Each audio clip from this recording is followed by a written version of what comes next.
Hey y'all, what's up? I'm hoping that you all are well.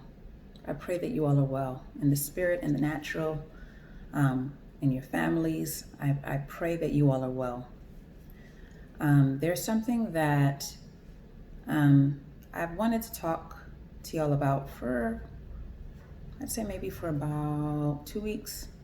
I wasn't exactly sure how to approach it. It's all love, you know. Every time I come on, I'm coming from a place of love and of wanting to see you be all that you are to be, because there's so much worth in you. And I want to see you tap into that and to tap into your purpose. I want to talk a little bit about pedestals and auction blocks. And that might sound kind of weird, right? Pedestals and auction blocks. So, I'm big on perspective, because I know that everything that we approach in life, everything that we experience in life, the outcome of what those things, the outcome of the impact that those different things will have in our life is entirely based on our perspective, our perspective, our faith in God, all of that which is going on in the mind. It's all what basically helps to navigate us through this life. So when I talk about perspective right now, and I talk about pedestals versus auction blocks, just, hear me out a little bit. As I observe just, how people express themselves, how people, and when I say express themselves, not only verbally, but definitely verbally, but also just socially, how they relate, their body language, or, their attitude towards something. What I notice is that we are always being interviewed, and we always interview.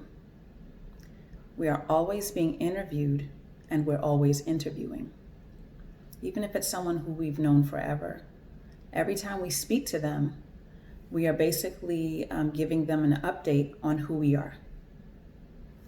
So when I think of how we present ourselves, we can either present ourselves as someone who sees our worth, and therefore, and please don't get me wrong, I'll explain what I mean by this. We can present ourselves as one who is on a pedestal, or we can present ourselves as one who's on an auction block. I'll give you an example. If I say or do something that causes someone to question how I see myself, like if I do something and someone's like, wow, what does she really think about herself? She doing all of that? And you can kind of, I'll let you use your imagination as far as examples. But if I'm doing something that causes somebody to question just how much I really do worth myself, how much I consider myself worth, in a way that has a derogatory kind of a feel, then I'm presenting myself on an auction block. And the thing with this type of auction block is that if that is what I'm doing, if that's the message that I'm sending across, it's not like a regular auction block. What really ends up happening is that the people who you attract are the people who want to bid at the lowest bid. They're not trying to raise the bar and compete, whether it's for your business relationship or your friendship or your love or whatever it may be. They're not trying to raise the bar. They're not trying to say, I'll pay 10 more. They're coming for a bargain. So if we allow ourselves to be on that type of auction block, we're going to go to the lowest bidder, because we're not seeing our true worth. Versus, now this is when I said I would explain what I meant by pedestal. I am not saying that I agree with individuals who think that, well, if I'm going to be in this situation, you just have to constantly prove and prove and prove, and you have to jump through all of these hurdles before I'll even bat an eye. That's not what I'm saying. What I'm trying to say when I say pedestal is that if you present yourself as one on a pedestal, what I'm saying is that you see yourself as royal And so you expect to be respected, and the way that you convey yourself conveys the fact that you expect to be respected. So the way that you the way that you talk about yourself, or even that you talk about other people, because that can often be an indication of what you really feel about yourself. So be careful with that. You can give yourself away real quick. So you have to really consider that with every interaction that you make. What I notice nowadays is that the idea and the concept, and it's very valuable and very, very much important, of emotional intelligence is being recognized more and more, even in places of employment.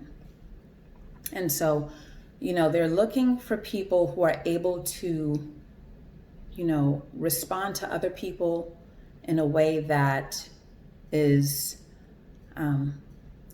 conducive to a healthy business relationship, that will promote the success of their body, meaning the success of the business. Okay, so you have to be able to know how to read someone and also how to be read. But when it really comes down to it, out of the abundance of the heart, meaning how you really see yourself and how you really see the world, it's going to come out. So I encourage you to really, really, and truly, truly, truly begin to look at yourself and see how you see yourself. Make sure that you know who you think that you are. Make sure that you know who you are. Like, for instance, when I say that, what I'm trying to say is this. I see myself. And when I see myself, I don't just say, oh, yeah, okay, I could work on this, I can do this. I'm not just looking at the exterior. I'm thinking about, okay, am I confident? Okay, why am I confident? What do I put my confidence in about myself? Is it something that can change, or is it something that makes up the essence of who I am? When it's something that makes up the essence of who you are, now you're tapping into who God made you.